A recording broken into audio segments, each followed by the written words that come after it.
welcome the one and only Kanye West.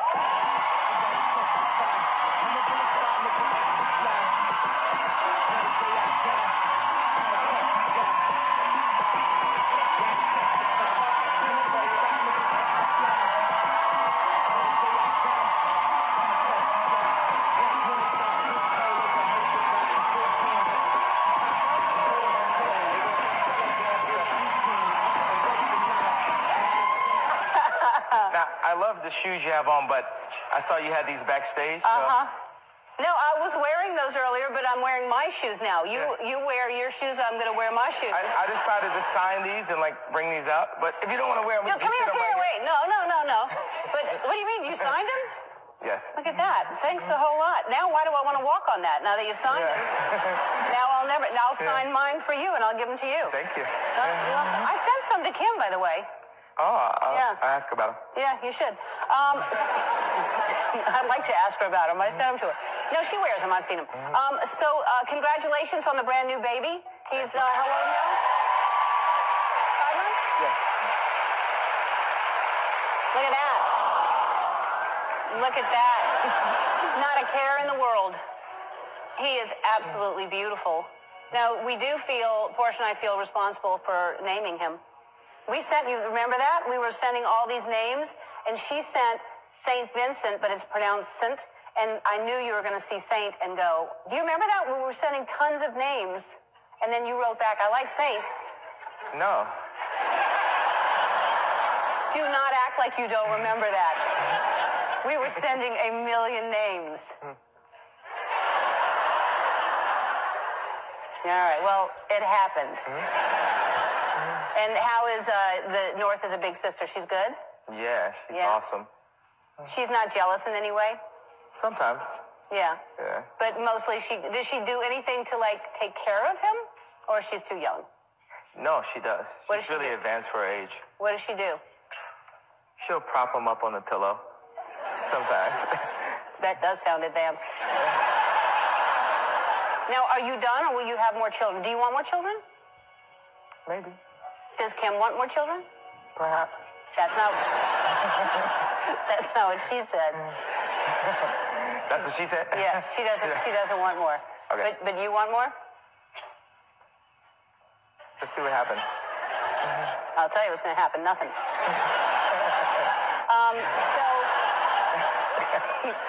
That's really thoughtful. Because you're so creative, you must have all these ideas and just look forward to events so that you can do that. Do you ever do things just for the hell of it and it's not an event, not a birthday or a Mother's Day? I think when you're in love, every day should be Mother's Day. Every day should be like a birthday. There you go. And you're also very, very open-minded, and Kim credits you for helping her kind of accept and understand Caitlyn's journey into Bruce becoming Caitlyn. And where did that come from? Where did that understanding and compassion come from that you would help them?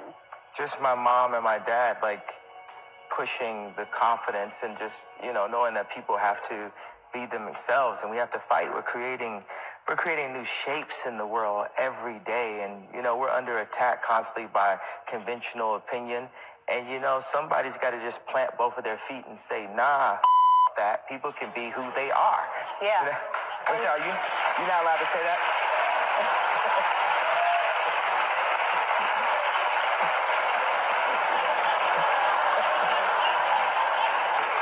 No, you can't say that.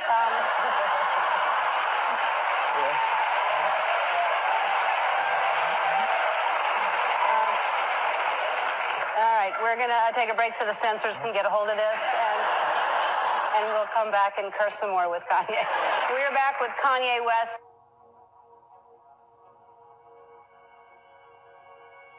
And talking about, you really do, you express yourself, and sometimes you express yourself in ways that people don't really understand, and you express yourself in ways that you're unapologetic for. You send things out on Twitter, and sometimes, Kim has said, and I'll tell you this also, I don't know if she's told you this, along with not wanting more children, but Kim has said that... I'm fine to just practice. Yeah. That's all you get to do. But Kim has said that there should be a board of directors that goes through your tweets. Like when you have an idea, you should give them to Kim and a bunch of people, and they go, okay, you can tweet that, or no, you cannot tweet that. Do you think you should have a board of directors? Absolutely not. No. Everything you tweet, you think, even, have you regretted anything that you've tweeted? Nope. Nothing. Never. You don't go, maybe I should have thought about that a little longer? What's the point of thinking? What's the point of thinking? Well, sometimes I understand, but sometimes there is a point to thinking. And then you tweeted out that you wanted Mark Zuckerberg to give you $53 million. In hindsight, should that have gone on Facebook? Yes. I should have put it on Facebook. Now I understand why he didn't hit me back. I understand that Zuckerberg doesn't use Twitter. Yeah. Even though I have had dinner with him and his wife and told him about how I wanted to help the world, and he said he'd help me, and then blah, blah, blah. And like, that's how it feels though. You know, it's like the pursuit of happiness. Like, it's like you're trying to sell this bone density machine or something, you know, in that movie. I feel that if I had more resources, I could help more people. I have ideas that can make the human race existence within our 100 years better. Period.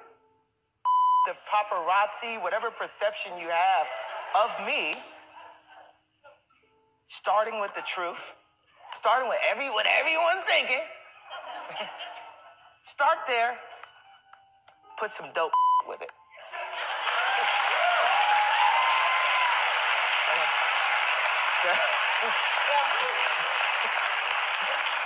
Okay, I'm with you. Gay is in the building. Throw your mother hands in the air right now. Put your hands in the air right now. Yeah? Okay. All right, I'm with you on the truth part. When you say put some dope with it, just give me one example. Just what the idea is, because maybe somebody watching will give you the money. Well, we're in a renaissance period. We're in a place where people are like multidisciplined artists, like Steve McQueen that directed 12 Years a Slave. He was considered to just be a photographer, but then he won an Oscar. We're not in a place where people can only have one career, one profession throughout their entire life. So the exact amount of emotion and color palette and sonics and everything that I put into my music, I put them into the shoes, and they worked. You know, people never write, Kanye's pissing everybody off, Kanye's making so mad. They try to position it through the media in some way that I'm like, whatever your friends might say. You know, so I saw Kanye, how was he? Did he like, but I care about people. I care about, my dad lived in homeless shelters less than 5 years ago to find out, he's a psych major. My mom was the first black female chair of the English department at Chicago State University. I was raised to do something, to make a difference, to take, you know, I didn't take the Oscars as a joke.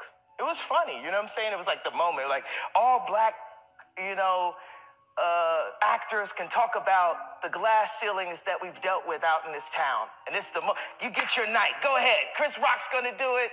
Bam, talk about how many times you've been blocked from being able to excel.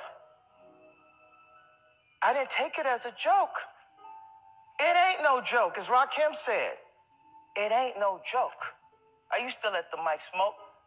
Now I slam it and make sure it's broke. That's what I was raised on. Rakim, Phife Dawg, hip hop, expression, hip hop. Started out in the park.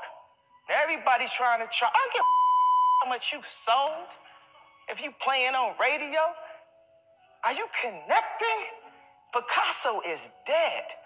Steve Jobs is dead. Walt Disney is dead. Name somebody living that you can name in the same breath as them.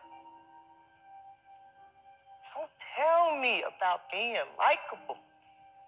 We got 100 years here. We're one race, the human race, one civilization. We're a blip in the existence of the universe. And we constantly trying to pull each other down, not doing things to help each other. That's my point. it's like I'm shaking talking about it. I know it's daytime TV, but I feel that I can make a difference while I'm here. I feel that I can make things better through my skill set. My skills, I'm an artist. 5 years old, art school, PhD, Art Institute of Chicago. I am an artist. I have a condition called synesthesia where I see sounds. I see them. Everything that I sonically make is a painting. I see it. I see the importance. I see the importance and the value of everyone being able to experience a more beautiful life. When I make clothes, it's funny because I'll sit there with Obama and Leo's talking about the environment, and then I'm talking about clothes, and everyone looks at me like that's not an important issue or something. But I remember going to school, like in 5th grade, and wanting to have a cool outfit. I called the head of Payless. I'm like, I want to work with you.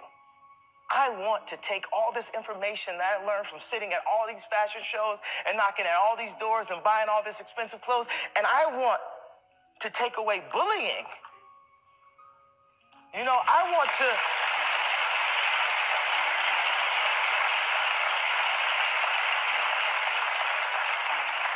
Michael Jackson and Russell Simmons is the reason why I was able to go so far in music. There was a time when Michael Jackson couldn't get his video on MTV because he was considered to be urban. The Michael Jackson.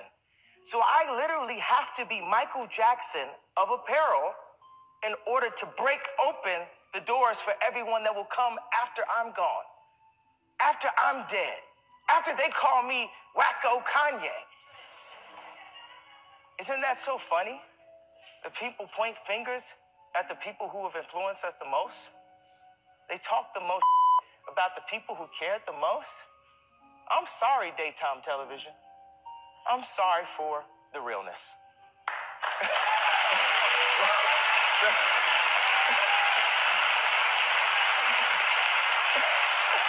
Now, it's not daytime television anymore. We're going to take a break, and we're going to come back, and we're going to play 5-second rule, which should be very fun with Kanye. We are back with Kanye West. We're trying to get him to come out of his shell. And first of all, before we play the game, we didn't talk about the album, Life of Pablo, which is, I assume, Picasso? Is that what you were talking about, or it could be anything? Well, there's Picasso, there's Escobar, and there's St. Paul. Okay, so we don't know. It is a brilliant record, and congratulations. And it's, as they all are. Yeah. And of course, you remember that I came up with the title. Remember I texted you that? Yes. All right, we're going to play a game, and it's called 5-second rule. So here's the thing, Kanye. We have 5 seconds. Remember that, 5 seconds to have 3 answers within 5 seconds. And then you hit the thing afterwards. I'm going to do it first so you know how fast 5 seconds goes. All right? Goes fast. Go. Okay, Ellen, tell us 3 things you shave or wax. Your legs, your arms, your back. All right, Kanye, give us 3 things that are hairy. Balls, balls, balls. Yep.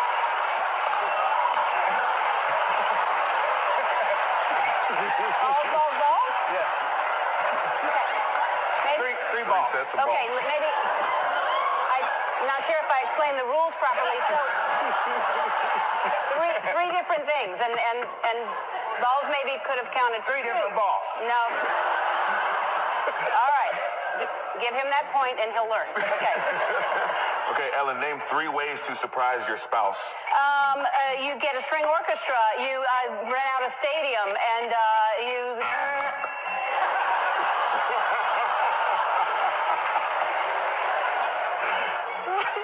right. We know when time is up. You don't need to. Okay, Give him a hard one. name 3 things that get you in trouble with your spouse. The internet.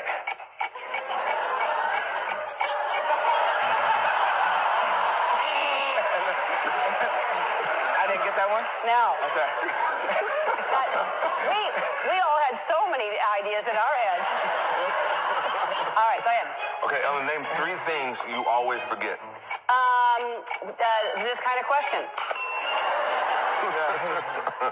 Yeah, name 3 things you do when no one is looking. Smile.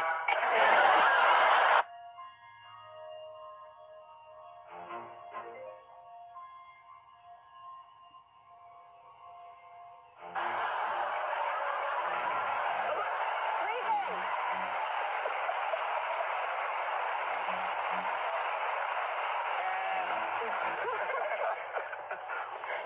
Ellen, name 3 reasons why you'd be in handcuffs.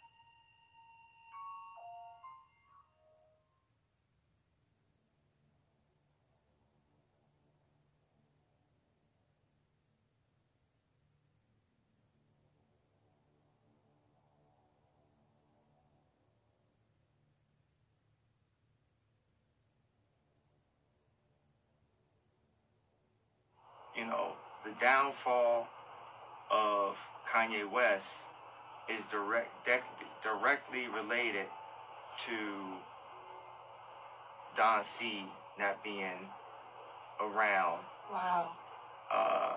And because at the very beginning of my career, right when I was growing up and Manop was managing me, because Manop manages me now again, and we rebuilding, what I can do, and it's a new, speaking third person, it's a new Kanye West that you're going to see that's going to be better because of this mental health situation. It's going to be better because of this TMZ situation. And Don is actually, he's actually in town right now because I just told him I need him to be there for me so shit like this don't happen to me. Because it's,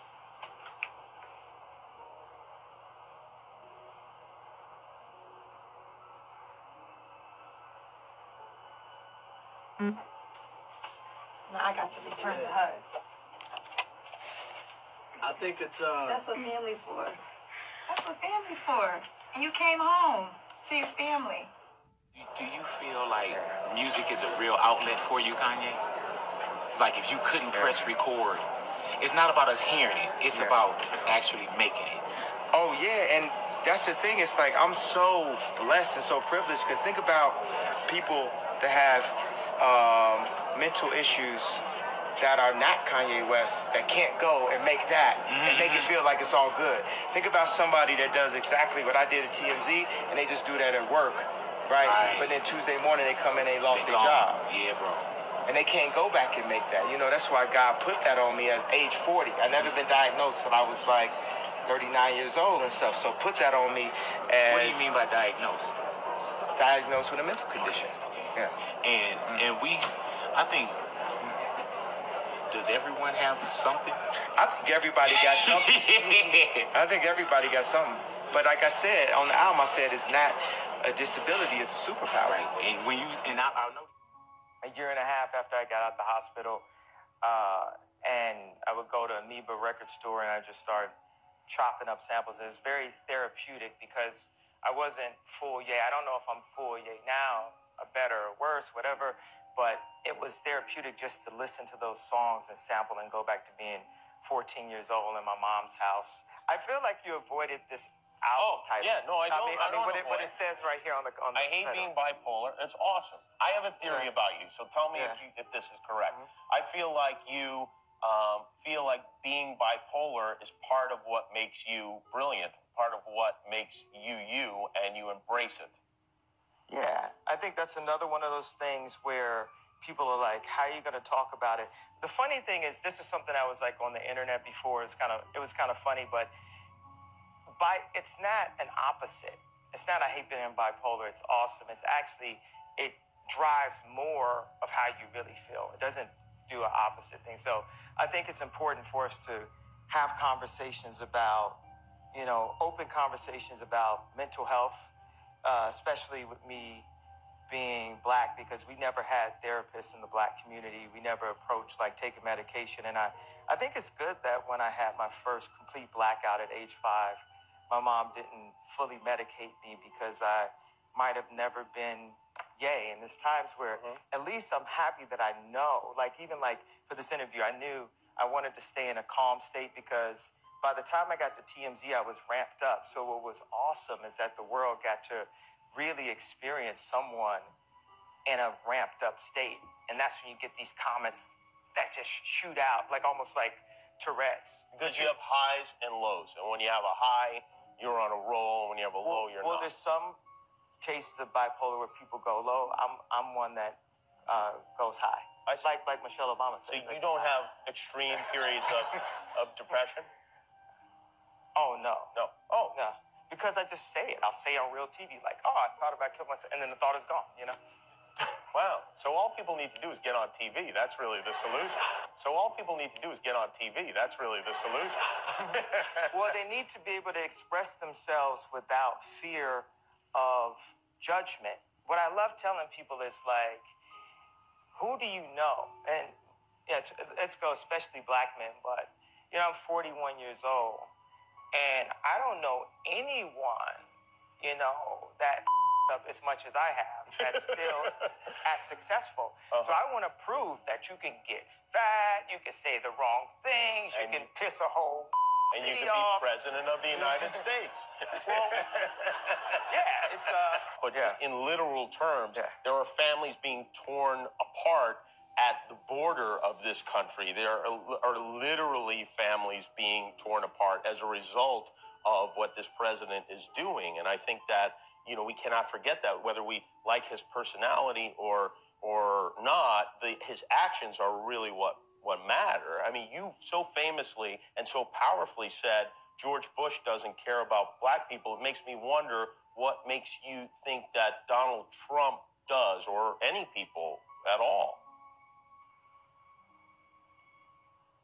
Why don't we take a break? We'll come back. And Kanye West. Define it for me. What is the mechanism that is malfunctioning or is taking a break in your brain? Do you know? I wouldn't be able to explain that as much, just, you know, because I'm not a doctor. I can just tell you what I'm feeling at the time. And I feel a heightened connection with the universe when I'm ramping up. It is a health issue. This is like a sprained brain, like having a sprained ankle. And if someone has a sprained ankle, you're not going to push on him more. Right. With us, once our brain gets to a point of spraining, people do everything to make it worse. And the memory of your mother, you carry with you each day, and who are her grandchildren? This would have been the funnest time of her life, to have those kids running around that house and being able to like go and buy them toys. And I remember my mother bought me a bear that was multicolored, and I was very into Takashi Murakami at the time on that third album, Graduation. So she bought it. She said it kind of, you know, feels like Takashi Murakami. And then I was sort of like, I don't want that. That ain't no Takashi Murakami bear and stuff like that. And then she passed, you know, a few weeks after, and I did, you know, everything I could to find that bear and place that bear on top of all the Takashi Murakami stuff I had in the house. Yeah. But, you know, she's here Yes. with us, and she's guiding us. May end up being the most tragic loss of all. George Bush doesn't care about black people.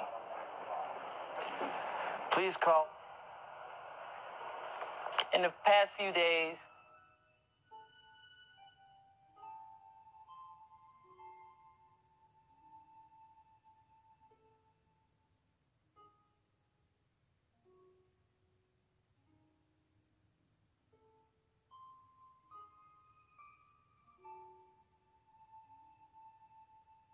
We're going to hear from him in a moment, but first, as we've mentioned, President Bush opens up in his new memoir about that famous moment when West said George Bush doesn't care about black people. It's something I asked President Bush about when we sat down recently in Texas. I didn't appreciate it then, and I don't appreciate it now. It's one thing to say, you know, I don't appreciate the way he's handled his business. It's another thing to say this man's a racist. I resent it. It's not true. And it was one of the most disgusting moments of my presidency. Two-term president who ran the country during Katrina, 9/11, wars in Iraq and Afghanistan, and the financial meltdown. And he's pointing the finger at Kanye West and that incident as the worst moment in his presidency. I asked Kanye West to respond to President Bush's remarks. As far as it being the worst moment of his presidency, you know, I can't really speak to that, you know, but as his take, his explanation, I completely agree with, and I empathize with totally. And I felt like that the entire time, that, you know, I was being, you know, hailed as a hero, and everyone saying, yo, I'm so happy you said that, and I didn't like you before, but now I like you because you said this, and you just sit there and you know, in your heart as a person that in emotion, you know, in a moment of emotion, to peg someone or to call a name or peg someone as a racist is not, it's just not right. Yeah, there was great frustration with the response to Hurricane Katrina. And there we were standing there. It was just a few days, less than a week afterward. But while most people expressed frustration, you did take it across a line. And you said you made it a little more sinister, that the federal response to Katrina was because of race. And so do you regret having said that now? I don't want to speak on the word regret. And I think a lot of things that happen in America, period, are because of race, just the way this country was built and the struggles we've had to get into, you know, positions, you know, through media, through social positions, through gentrification, through like so many. It's a way bigger conversation than that. But what I wanted to speak to with Bush was just to say that I empathize with the idea of being pegged as a racist. Just play the tape. Don't even listen this time. I want you to just look at his face when he is commenting about you. And just look at him. I mean, this is the most emotional he got during my entire 3.5-hour interview with him. What would you say to him if he would meet with you face to face? And I'm not sure he would, but if he would. You know, I mean, I didn't need you guys to show me the tape in order to like prompt my emotion to what I'm going to say. You know? I'm just asking you, when you look at his face, what would you say to him? I mean, pre-looking at his face, I came up here because I wanted to say something to him right after the fact. You know, I would say, you know what I'm saying? It's like I don't even have to do the TV stuff with me. This is the reality. This is the real thing going on. This is, you know what I'm saying? I don't need all the jazz. I would say can we be quiet for a second?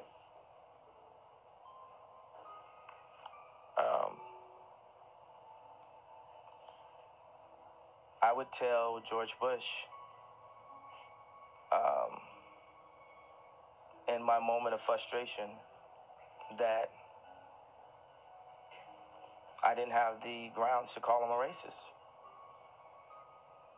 And you're sorry. Yeah, I'm sorry for... I think I get the point. I want to give it the exact perfect wording, because everything that I say gets taken and drawn into headlines, and I'm here to man up to different mistakes that I made and speak to the moment when I pegged George Bush as a racist. I came here to say that I made mistakes, that I've grown as a person, and that it's not as easy as boxing someone into a villain role or into a race role. I did not have the enough information in that situation to call him a racist. That might have been the emotion that I felt. But me being a rational, well thought out, empathetic human being, and thinking about it after the fact, I would have chosen different words. Even in these times where I was considered to have done something so wrong, my motivation was from a good place. Maybe mistimed, maybe not the right wording, not using or realizing the power of my words and the way they would stop the internet. But nonetheless, that it's very pure and from a good place. So it sounds to me, and not to oversimplify it, what you're saying is we're human, we make mistakes, but we have to learn from our mistakes. Yeah. And during the interview, Kanye West also told me that he empathized with President Bush because he too, talking about Kanye here, was called a racist when he interrupted Taylor Swift at the 2009 MTV Music Awards. As we often do on Today, we rolled video of that moment during his answer. We're going to show you his reaction in a moment. But after our interview, Kanye fired off several tweets, including this one. Quote, "I really wonder if Matt Lauer thought that blank was cool to play the MTV clip while I was speaking about Bush," end quote. Here's the moment Kanye's talking about. We're alluding to when you walked onto the VMAs and grabbed the mic from Taylor Swift, and some people said this wasn't a guy expressing his musical preference. Yeah. This was a guy who was making a statement about race, that Beyonce was better than Taylor Swift, and you got accused of racism. Yeah, exactly. And it was so funny to me that it could be a race thing, because where I was expressing was my frustration from years and years of seeing, you know, yo, how am I supposed to talk if you're going to run this thing in the middle while I'm talking? It's under. You won't be hearing But I'm it hearing much. it while I'm trying to talk. Okay, can you take the sound out of the overheads, please? Just pick up. You said it wasn't a race thing. Please don't let that happen again. It's like ridiculous. You know, it's something we do every day when a guest is talking about an incident. Y'all might as well get the music ready, because this is finna take a while.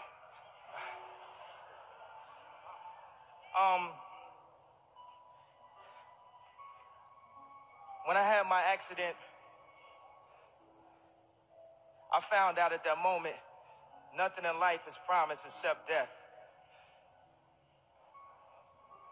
If you had the opportunity to play this game of life, you need to appreciate every moment. A lot of people don't appreciate their moment until it's past.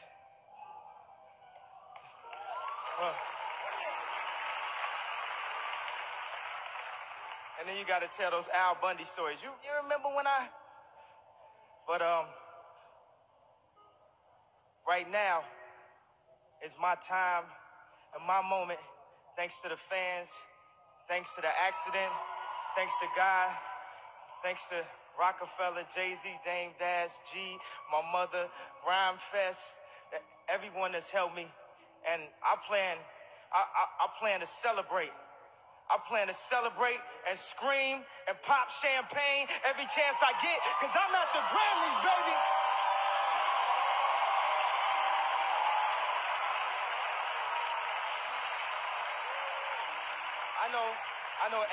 I know everybody asked me the question. They wanted to know what kind. I know he's gonna wild out and he's gonna do something crazy. Everybody wants to know what I would do if I didn't win. I guess we'll never know.